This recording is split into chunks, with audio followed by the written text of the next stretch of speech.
तब मायावती उत्तर प्रदेश में जीत दर्ज करने के लिए ब्राह्मणों और दलितों को साथ लेकर आई थी। अपने इस कॉम्बिनेशन को बनाए रखने के लिए मायावती ऊपरी जातियों के प्रति नरम हो गई थी और बीएसपी की विचारधारा से कॉम्प्रोमाइज किया था। काशीराम ने जिस दलित आंदोलन और बीएसपी की नींव एकलव्य और शंबुक जैसे दलित नायकों की कहानियों के आधार पर रखी थी, जिन्हें ब्राह्मणवाद का विक्टिम माना जाता था, वही बीएसपी अब राम और परशुराम की बातें कर रही थी और इसके चलते दलितों, खास तौर पर गैर जाटव दलितों का उनसे मुंह भंग हो गया था। इसी बीच आरएसएस ने सांस्कृतिक कार्यक्रमों के जरिए और बीजेपी ने अपनी तमाम वेलफेयर योजनाओं के जरिए दलितों को साधने की कोशिश की।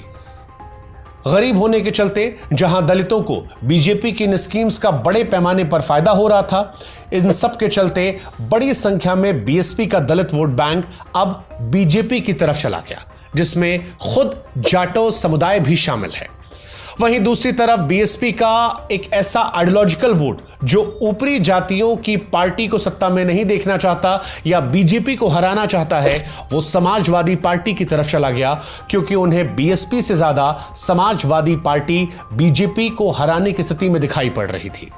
इससे बीएसपी के कोर दलित वोट बैंक में दोनों तरफ से सेंध लगी और नतीजा यह रहा कि 2012 चुनाव के बाद बीएसपी लगातार कमजोर होती गई।